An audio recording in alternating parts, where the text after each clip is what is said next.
Dr. Lyon, welcome to the show. Hi, thanks for having me. I am so excited. This is going to be a really, really great deep dive into both the mindset and the nutrition and the energy practices of high performers. So this is definitely super exciting for me because I'm almost going to get like a little coaching session here from you on what to do just to make myself even better. But why don't you just tell my listeners a little bit about yourself? You are a functional medicine doctor, and how the heck did you get down this road? Yeah, with pleasure. So obviously my name is Dr. Gabrielle Lyon, and I with no S. With no S. Everybody says S. No S. And I founded a new branch of medicine called muscle-centric medicine. And this is the concept that muscle, skeletal muscle, is the organ of longevity. It truly is an endocrine organ. We focus so much on adiposity, and you've seen it, right? I'm sure people that you coach talk about, I just can't lose the weight, or they really struggle. Maybe they're really excellent in business, but struggle with their weight. The problem is we've constantly been focused on adiposity and being overweight. That's just symptomology of impaired muscle.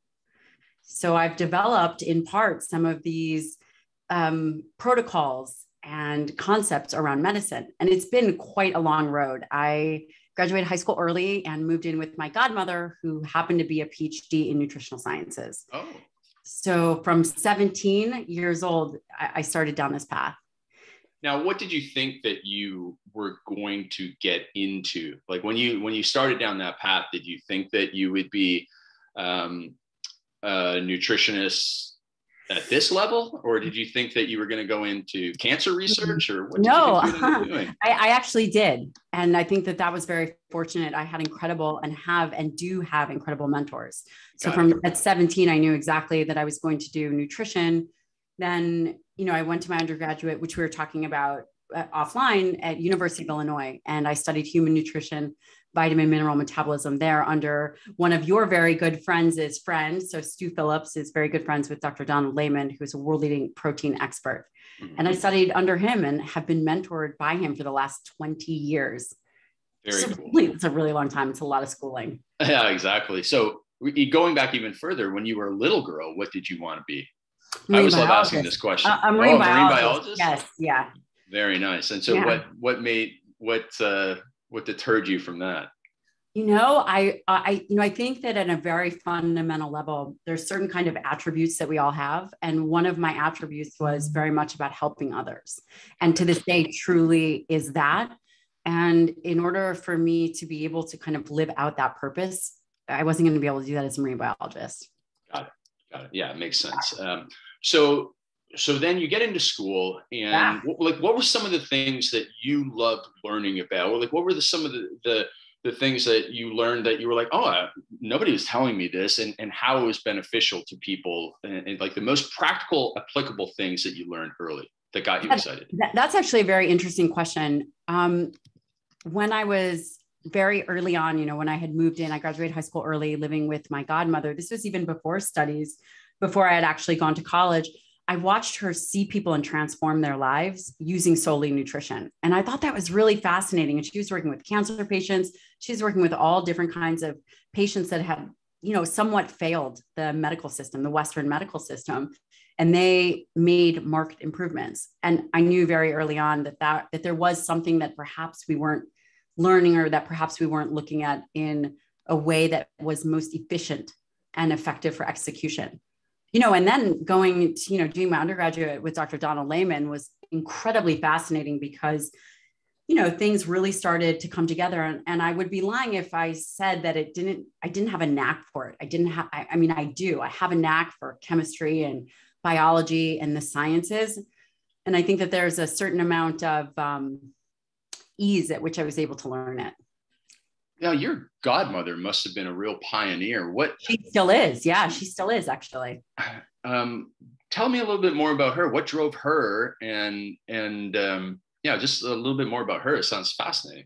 Yeah. So her name is Elizabeth Lipsky, Dr. Elizabeth Lipsky. And I've heard that name. She's written a ton of textbooks, hasn't she? Yes, she has. And one of her first books was Digestive Wellness. And she was actually the group before kind of the Mark Hyman group, who has made functional medicine so popular. So she was kind of one of the OGs. Yeah. And like I said, I've been very fortunate to learn and be able to be involved in these mentors' lives. Yeah, that's powerful. So let's go and talk about some real practical stuff for people listening. Like what are some of the things that people still believe now about nutrition that are really holding them back? Well, it's interesting because especially in the entrepreneurial space, the biggest foundational piece is nutrition, hands down, because the capacity for an individual to excel in their business and excel in just their world and bring their legacy forward is all about their highest level of functioning, right? And I would say, so my practice, I take care of a lot of the Mavericks, CEOs, and, a good portion of my practice is elite military operators, Navy SEALs. My husband is a SEAL, and they all have particular patterns. They all have things that they do really well at when it comes to nutrition and fitness. And then it's remarkable. They all have a lot of the same failures. Mm-hmm. And, you have to be able to leverage these failures. And we can talk about that because I'm sure your listeners fall into that high-powered entrepreneurial sphere. And, the nutrition piece, there's kind of two groups that I see, right? There's the group that is extremely busy speaking all the time. And they eat as well as they can while they're traveling, but it's really not in an ideal space. And, it's incredibly important. And so they slowly gain weight, or even if it's just a little, blood markers are off because, you have to remember you're traveling, your stress is increased. So your ability to handle carbohydrates has a propensity to go down. So this is a long way of saying what is one of the practical foundational takeaways is really nailing the nutrition. And by that, I mean high quality protein. And I say it all the time, and I know that it seems cheesy, but right now there's a huge push for plant-based proteins. And that is not good advice. It's not good advice. I've seen your social media posts on a lot of this stuff. Yeah. And it's, and I don't have a vested interest either way, but you have to understand I've been in practice for over a decade. That's a long time, over 15 years. I've been seeing patients. So let me ask you a couple of questions, follow up on that. I actually just did this presentation right before our podcast here. And now I talk about mostly time and discipline and productivity. And I tell people that one of the things I learned as a personal trainer was that a lot of people want to add more good stuff and, hacks and all that stuff. But I believe that removing the negatives is far more important than adding another positive. What do you think about that general take on things when it comes to nutrition? Oh man, absolutely. The big negatives, right, is number one for the kind of high powered pushing individual is removing alcohol, or at least really limiting it and having barriers as to how often you're going to use it, and drugs. And that drugs, it doesn't mean, illicit drugs. It also means stimulants. Mm-hmm. Yeah. I have a lot of friends who use Adderall and those things. Yes, we sure, we all do. And, it's like the usage goes up as things get busier. It's not that, kind of an entrepreneurial way is not to, like you said, take stuff away. So I think that that's very wise. It's to add more and then to do more. Well, so let's dive deeper on the alcohol, because I just Saturday officially quit drinking all alcohol for good. Yeah. And now I'm coming off drinking, like if I had 20 drinks in a year, that's a lot. And I had this one drink maximum that I followed for about 5 years. Okay. And but Bedros has seen me have more than once or twice, not a lot, but once or twice. But anyways, what I realized was, I recently started wearing my Oura ring again, and one single drink. Tell us what one single drink can do to somebody, and the truth about even if somebody sleeps 8 hours, what alcohol does to your sleep. It's really interesting. So alcohol really disrupts sleep. It really disrupts deep sleep, and it really disrupts the capacity to be settled. And I'll tell you this, that if your Oura ring is showing that you have a change in sleep, I guarantee you the next step. So if you were in my practice, the next step would do a sleep study test on you, because I have found that the Oura ring can miss a lot of stuff. And, I do sleep studies on nearly everybody. Oh, cool. Because they don't actually have to be overweight. It has to do with the way that your tongue and your jaw fit. It has to do with a lot of other things other than obesity or change in female hormones, all kinds of stuff. And, I would say that the entrepreneur has a knack to push through things that are hard. They may be exhausted, but they will still get up and perform at a 10 out of 10, right? I mean, I've seen it. This is my the patient population. When you limit alcohol and you can get into deep sleep, your ability to recover and your brain function exponentially increases. So, I did my training. I did a fellowship at WashU in nutritional sciences and geriatrics. The geriatric part was actually really focused on brain aging and memory and cognition. And one of the things that we always have patients limit is alcohol and also electronics by their head. Yeah. And this is WashU. This is not, some kind of like hokey information or advice. This is legitimate. So I'm so glad to hear that you. Well, I got questions now. Yeah, but you know what? We should definitely do a sleep apnea test. And besides, you and Bedros can do it together. I would be so pumped. That'd be fun. Because I've got a couple of things that I can't figure out. So first of all, before I get into the two quick questions, one, do you know Gianni Parisi? I don't. Do I? It sounds very. He's one of Dr. Phillips' students, and he spent some time at WashU. That's Washington University in St. Louis, right? Yeah. Okay, yeah. So, anyways, that's an old friend. He was really into protein research and worked with Tarnopolsky as well. But okay, so you mentioned no electronics by your head. Yeah. If somebody has their phone in airplane mode beside them while they sleep, does that affect their sleep? So our recommendation would be at least 4 feet away. 4 feet away. Airplane mode or not. Yeah. Okay. All right.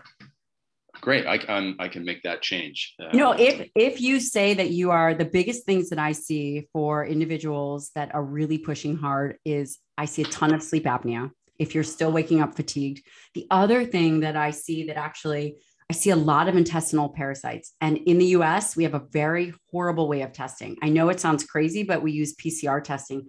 They don't use these old school microscopes anymore, but that's really what is needed. So again, I just happen to figure this out because of my work with the military operators that come back. They're fine. They don't have any digestive problems, but their wives get sick. So if you are tired and you cannot figure out, you should at least do a parasitology test outside the US. So what do you mean? So their wives eating here get sick, but their husbands who are eating away from America don't get sick. Yep. So there's things that are transmitted in towels and sheets and toilets. And one partner almost always has digestive issues, and it's usually not the partner that brings it home. Oh, I see. Got it. Okay. Yeah. All right. Well, so here's my situation is I'm not tired, but when I look at my Oura ring, and I'm trying not, and I still eat about 2 hours before bed. So it might still be related to that, but I'm not stuffed when I go to sleep, but I'm not hungry. And I go to bed very early. So we go to bed at 8:00 and that's very early. That's even early for me who has 2 babies. That's early. Yeah. So I wake up about 4 times before midnight, and then from midnight until 4, I sleep deep. So do I need to go to sleep later? No, I bet you need to be fitted for a mouthpiece for sleep apnea. You may be having apnea episodes that are waking you up. Got it. And you probably sleep in a different kind of position the first part of the night, and then the second part of the night, maybe you sleep on your stomach. And maybe you go to sleep on your back or you go to sleep on your side. I sleep on either my left or right side because if I sleep on my back, I snore. So that is individuals that snore should be tested for sleep apnea. Okay. One of my friends recently puts little bits of tape on her mouth, and she said her deep sleep has gone through the roof ever since she did that. Right. But if you have, jaw structural issues. For example, you're a mouth breather like my husband. If he were to put tape on his mouth, he would have the worst sleep of his life. Got it. Because he wouldn't be able to breathe. So am I going to have to get like a CPAP machine already? What do you mean already? You probably just need a mouth guard that opens it and positions your jaw. Okay. Well, no, like my mom has one and she's like, 80, I'm like, I don't want to be carrying that thing around. Oh, that's interesting. So that's interesting. She's probably had it for a long period of time, and it can be structural. So there's a, kind of that genetic component of structure. So the first step here is do the sleep test. You have to do the sleep test. I think everyone should have a sleep apnea test. And I think that I think it's completely underdiagnosed. And especially for entrepreneurs who care about high performance. If you care about high performance, I think that there's a real capacity to desensitize or very desensitized to fatigue, right? I mean, like the SEALs, you look at them and you're like, no, you're tired. But they'll be like, no, I'm good. Let's do 105,000 push-ups, right? No, I'm good. And you're like, no, you look really tired. So, so sleep studies, so no alcohol, sleep study is really important. And then really nailing in your nutrition and really planning for it. So midlife weight gain really can happen. And if you know that midlife weight gain can happen, right? So you got to plan for it. Yes. Right? If you're not training as hard, or let's say you're going into a big push, maybe you have another book coming out, or maybe you guys have another mastermind showing up, or maybe you're prepping for. I got a kid coming. You do? Yes. You are going to call me and you're going to be like, oh my God. Well, on everything yes. It depends. You're going to be tired. See, your wife might be a rock star and she'll manage all of it, but you might be tired. Yeah. I'll be tired. Congratulations. Sure. Thank you. Thank you. So what did you do when you had your kids you're getting up in the middle of the night for months on end? How did you survive? So I have two under two. Well, now a little bit older. So I had them very. So this is recent. Yeah. You've got the most recent. Yeah. I have an 8-month-old and I have a 2-year-old. Okay. Yep. Well, I am trained to function on very little sleep. So I would go through periods of very little sleep. Okay. And that's okay for me, but it's only temporary, right? So, you have to be able to, if that's going to happen, that would be a time where you carbohydrate restrict, because your body, if you are sleep deprived, has less of a capacity to be able to deal with blood sugar. Your blood sugar runs higher. And, we've seen those, like people that work night shifts, you will see that they have a capacity to either gain weight or have, metabolic dysregulation kind of things. Yeah. Okay. Let's talk more about what people should eat before they, for dinner, so that they sleep well. Like how soon before, how much, what's the ideal for most high performers? It's interesting. I would say that it's a 24-hour period of consumption. And I tend to do a time restricted feeding window for individuals. And especially for a lot of my high performers, I typically have them push their breakfast, or it depends on if they're training, but I have them usually eat in an 8 to 9 hour window. And that first meal and that last meal are really important. Mm-hmm. The first meal of the day should have anywhere from 30 to 50 grams of protein. Which is much more than what individuals would normally consume. And I'm talking about high quality, either animal-based protein or some kind of whey protein. Okay. Do you believe that any protein bar can offer you high quality protein? So if for a technical definition would be based on that amino acid profile, right? So if it's got whey protein in it, then yes? Yes, it could, but you're also missing iron, zinc, B vitamins, creatine, taurine, all these other things that come along with, say, a high quality protein, like a food matrix. Got it. But you could do it if you need to. Yeah. Okay. So you've got this ideal nutrition for the high performer, but they're traveling, they're, at business dinners and stuff like that. So let's say the day looks like this, that they are in meetings from 8 till 5.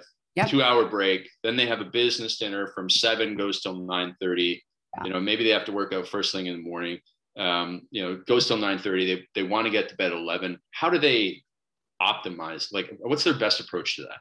Well, they should be, and I read your book, by the way. I loved it. Oh, or you've gotten many of them. But, for those individuals, they need to get their training in. Otherwise, they're not going to get it. If that's really what their day looks like, they have to train. And that would push their first meal back, right? Because they're not going to be moving much either. So that first meal is going to be optimized for protein. And I wouldn't typically add in a lot of carbohydrates at that first meal, because then they're going to be chasing hunger all day long.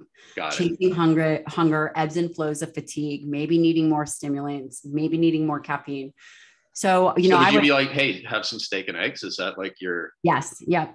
And same with dinner. It depends on when they're training and how hard they're training. And then dinner would be another protein bolus, because they're probably not moving that much. You've got that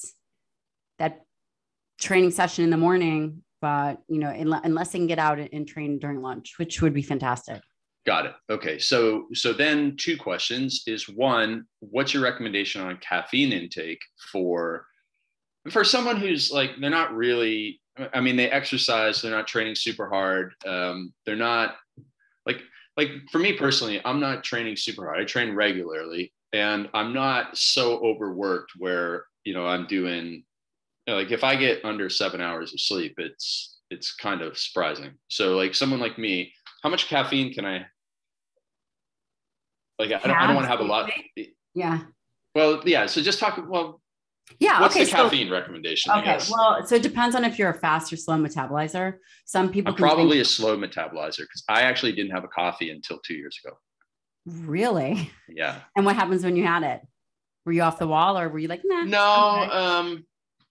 If I have a Monster, then I'm a little bit too much. So I just have probably a mug of iced coffee. So that is perfectly acceptable. You could even have 2 mugs of iced coffee. Got it. Where it gets concerning is, I've had guys come sit in my office and they're just talking to me calmly, and I go to take their pulse and their pulse is like 95. Yeah. My heart rate is like 40 beats per minute. Yeah. Like, people are kind of freaked out by it. So you can handle caffeine. It sounds like you can handle caffeine. Right? Yeah. It's just, I think if I do have the 2 mugs, then I get irritable, or I get edgy. So, I just keep it to the 1.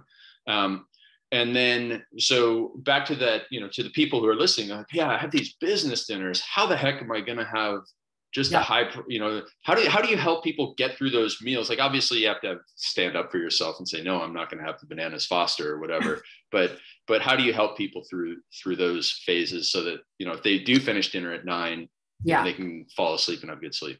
And I would say that one of the most important processes of someone who's really successful in the long term is they can navigate these situations, right? And plan for them. So they know it's no surprise that they're going to be going to dinner, and they're going to be getting that other people around them are going to be getting desserts, or they're going to be pressured to drink, right? This is predictable. Yeah. All the people that end up being very successful plan for this. So it's either on their program or they're not. It's kind of a non-negotiable. They plan for it. If they know that they're going to their favorite restaurant, or whatever it is, it's totally accounted for, because those dinners and those parties are not just a one-time thing. Yeah. They are all the time. People are typically entertaining and traveling all the time. And that definitely adds up on the body. Yeah. The most successful individuals I see are able to plan for their weaknesses. They know them extremely well, whether it's a drive for more stimulants, or a drive, or just, they all know where they're going to try to cut corners, or where they're going to try to do something. They all know it. Yeah. Yeah. I mean, the thing with the alcohol is, like, once I told a bunch of people that I was going to stop, they said, it's better to be 100% in than 99% in. I agree. Because the temptation is just too much. You may as well just quit.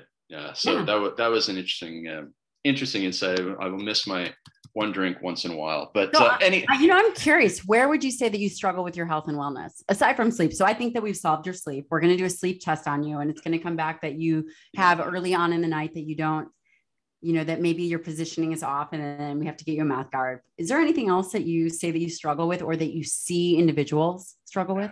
Well, I mean, individuals struggle with a lot of things. What do I struggle with is I tend, when it comes back to like the protein side of things, I just, I don't mind eating meat, but I'm not like, a lot of my friends is like, they just want to eat it all day long. So I probably struggle to get protein intake.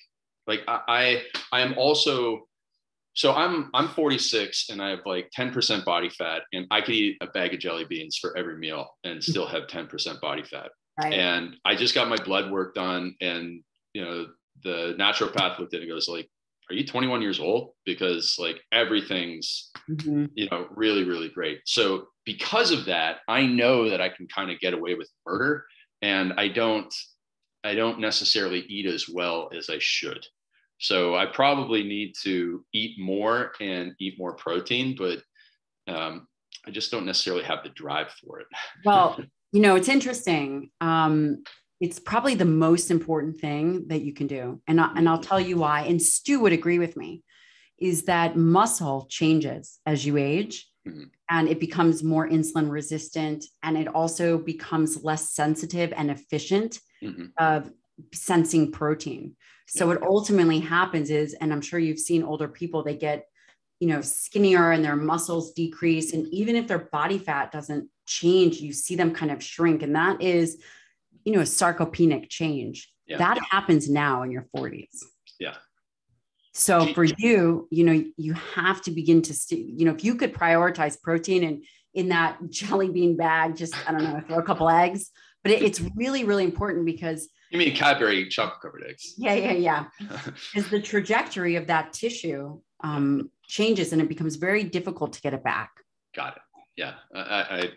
I'm starting to realize that now. So let's talk about something. I don't know if you're legally allowed to talk about this, but HRT. So what's your opinion on what men should be using it and when they should be using it? So I do HRT in my clinic. I think that it's very, very valuable. And there's also, I believe, a lot less stigma around hormone replacement. And hormone replacement is not just for men. Women have low testosterone, women have low progesterone, they have low estrogen.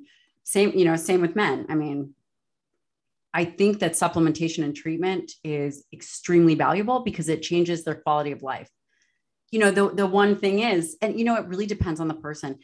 For guys, I will tell you, I tend to try to sway them not to start it very young, because once you start it, people really struggle to go off it because they just don't feel as well. Well, yeah, when they go off it, like you and I know a few people together that they just can't go off it. Right. So there's that. And so once you start it, it is a bit of a commitment, of course.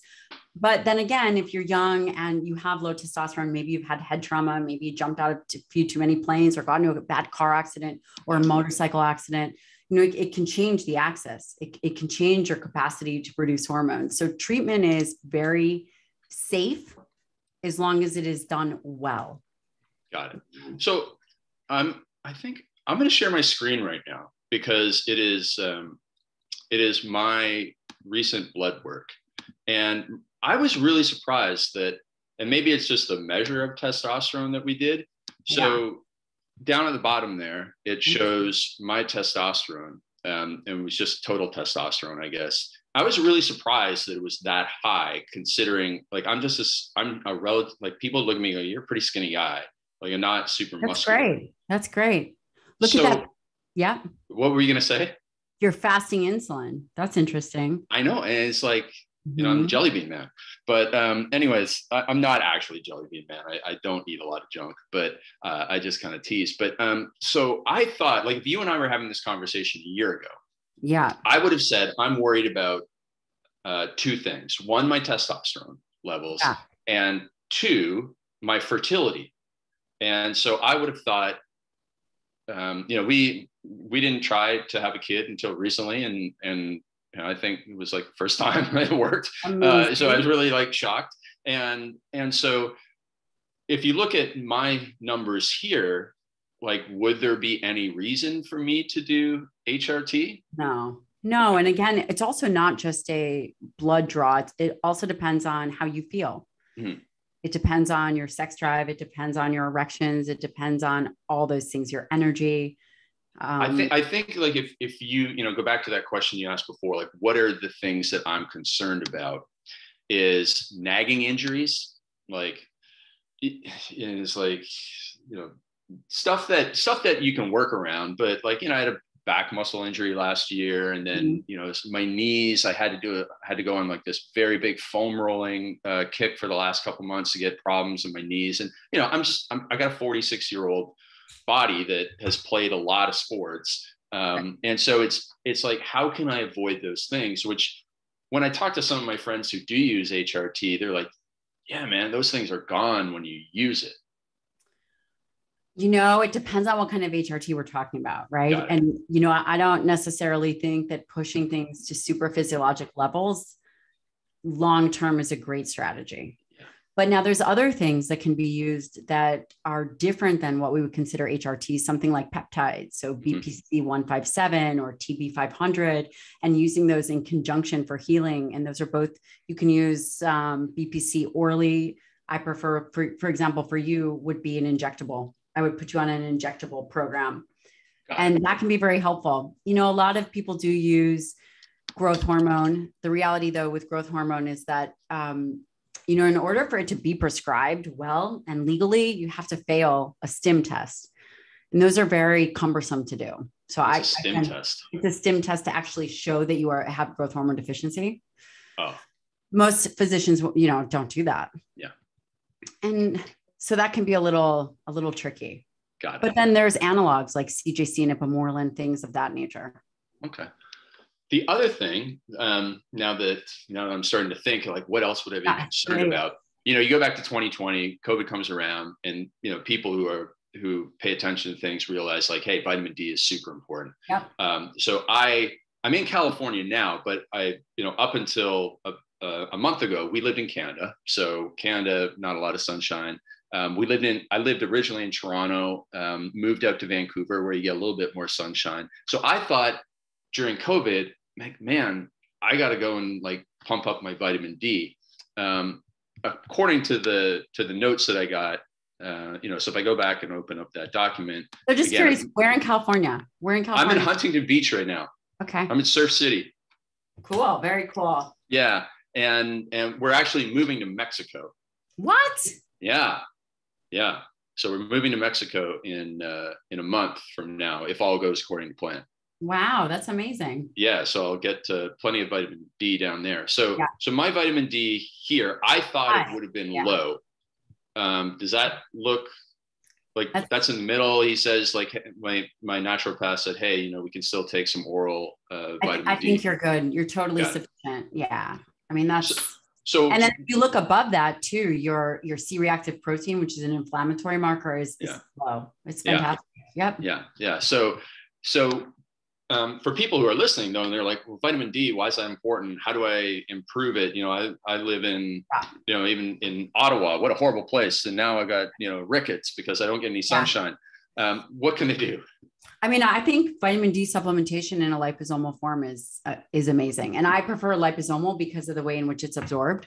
Mm-hmm. A lot of people have GI issues, and there's some individuals. And also if an individual is heavy, it takes a bit more vitamin D to be able to get into the bloodstream. It's just interesting in terms of penetration. Got it. Okay. So then let's go back to high quality protein. Yeah. Just so people listening go like, okay, so I remember, just a quick note, when I was a personal trainer in the 1990s at university, and there was this first year medical student came to me and he said, are carbohydrates protein? So this is a guy in medical school, just showing you how little doctors know about nutrition. So people listening to this go, well, what the heck is amino acids and all that sort of stuff? So just as quickly and simply as you possibly can, what are the high quality protein sources, and why aren't vegetarian sources and vegan sources like Impossible Foods actually quality protein? Yeah. So when you think about high quality protein, you really think, and protein is actually more complex than carbohydrates or fat, because protein, you're dealing with 20 to 21 amino acids. So it's a much more complex structure. Protein is obviously made of these amino acids, and these amino acids are what determine the quality of the protein, in particular from the diet, right? You have to ingest them. And I'll just give you an example. High quality protein has high amounts of the branched chain amino acids, which, probably from your training days, leucine, isoleucine, and valine, really, that those are kind of what you're looking for. If you wanted to get that in plant-based proteins are notoriously low in the branched chains. So you're looking at 6 cups of quinoa to equal 1 small chicken breast. Wow. Based on the amino acid profile. But everybody says, but quinoa, I get my protein from quinoa. Well, you don't actually get your protein from, you don't actually get your protein from quinoa. Or you do, but the metabolic devastation that would happen with your 6 cups of quinoa is totally outside the realm of what you would consider. And really understanding, and I think more than ever now, it's very confusing for people because there's this huge plant-based push. And it becomes very detrimental because it saturates the market with confusion. Mm-hmm.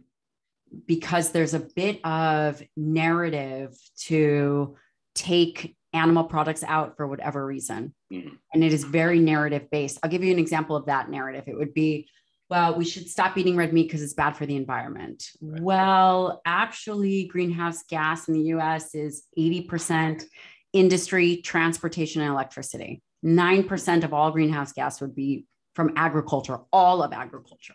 Wow.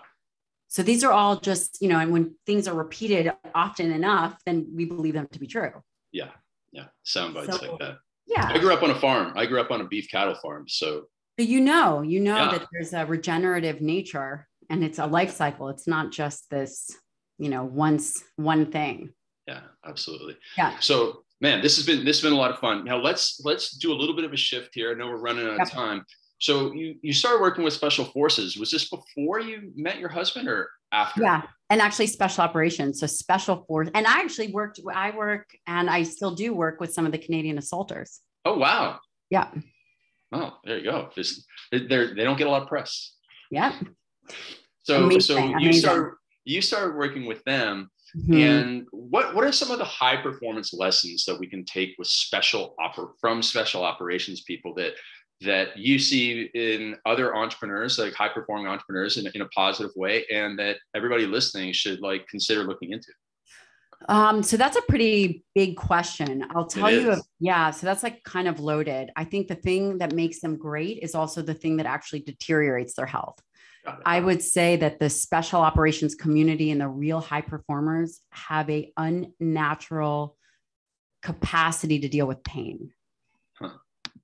They are able to deal with a tremendous amount of discomfort and put that discomfort into a normalized bucket across the board, all of them.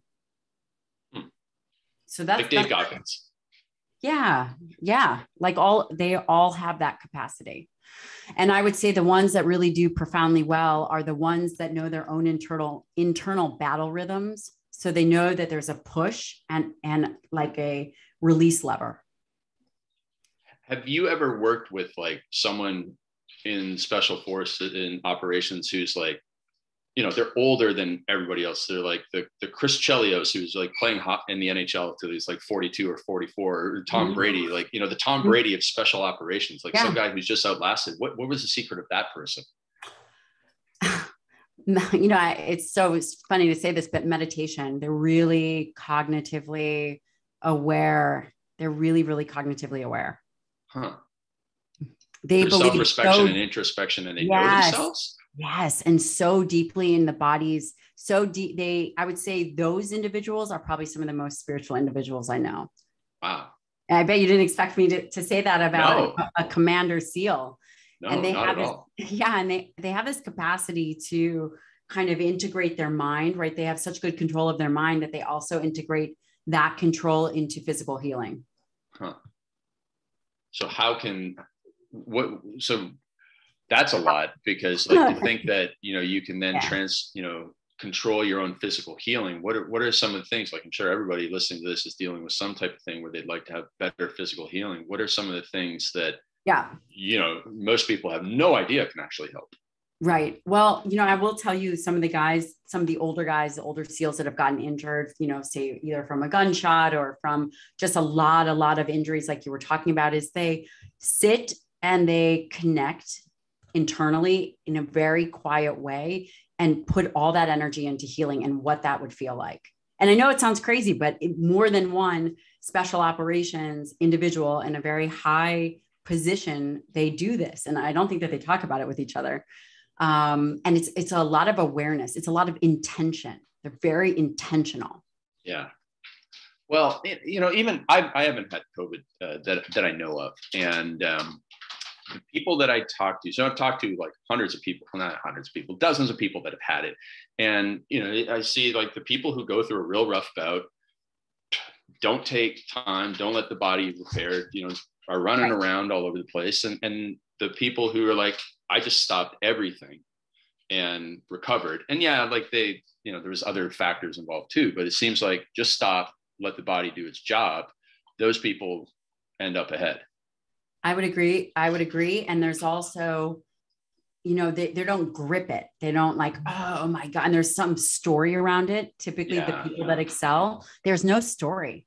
And I would say that I really had that moment when I had a former SEAL. He was actually active duty at the time, was transitioning out because he was home on friendly soil, and he was riding his motorcycle, and he'd been in the teams for 20 years, was riding his motorcycle, and a 17-year-old girl texting and driving takes him out. Wow. And he loses his leg. He loses his leg on, home. And he was going 5 miles an hour on this bike, and I go to him, I'm like, and he came into my office because he was still having residual pain from losing his leg, and I'm like, how are you, Brian? How are you feeling? And he's like, what do you mean? I'm tired and, like my leg hurts.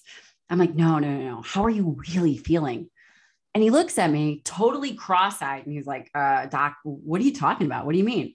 I'm like, Brian, here you are. You're like this big, tough dude, just stud. He came home here and some 17-year-old takes shot. And I tell him this whole story. And he's like, yeah, that was like 6 months ago. Right. Yeah. And it was like but it was at that moment, I thought to myself, wow, the guys that really excel, they don't, there's no narrative around it. There's no story. Yeah. And it was probably, it was longer than 6 months, but it didn't even come into his awareness that I was asking about how he emotionally felt about the fact that he lost his leg. Yeah. There's no victim culture to it, I guess. There's nothing, but he was like, what are you talking about, lady? So, it was at that moment that I realized that the people that really stay well and really excel in all aspects of health and life, right? So health is, it's interesting that the attribute is very innate to them in terms of just not kind of wallowing in it. And that translates to what I see in business, because, I think as a physician, if you're a good physician, you know your patients really well. You know them really, really well. You really care about them. It's not just about their numbers. It's truly about who they are and what they're going through. And you see patterns of individuals. They let you in their life, And so that's the biggest thing. That's amazing. Now, speaking of mindset, you go in to school, you're super excited about nutrition. You're going to get a PhD, but you're also an entrepreneur. Tell me about the mindset that you had to have that got you into being a successful entrepreneur, because, certainly, a female PhD entrepreneur. I'm not, I'm actually a physician. I'm not. Physician. So this is interesting. As a physician, I did 7 years of professional nutrition training. Wow. 7 professional years. And 2 of that was a postdoc at Washington University. And that's different than the 7 years post medical school. So I would say, for me, I really do want to change the world. I really have this perception of medicine and realization that we've been focusing on the wrong tissue. We've been focusing on the wrong conversation. Everyone is drowning in this obesity conversation. That's not the problem. That's a symptomology of the root cause. And the root cause is muscle, and muscle is an organ, just like the thyroid's an organ. And I believe so much in this mission. And I know that there's a way to exponentially help people if people can understand this concept, that it can change the trajectory of what everyone's doing. Alzheimer's is a muscle disease. And I don't know if you've ever known anyone with Alzheimer's. When I went to McMaster, I had a gerontology class and I had to do volunteer work, and brutal. And so I was, did a couple hours a week, and I just wheeled people around in the gerontology department who had Alzheimer's, and like, oh, that sucks. So what if you knew that was preventable, and you knew that midlife obesity is really a risk factor and will make that much more likely for individuals? That's actually where I came up with the concept of muscle-centric medicine, is that, midlife obesity is later life dementia. It's type 3 diabetes of the brain. And it all stems from muscle first. Muscle is the metabolic regulator.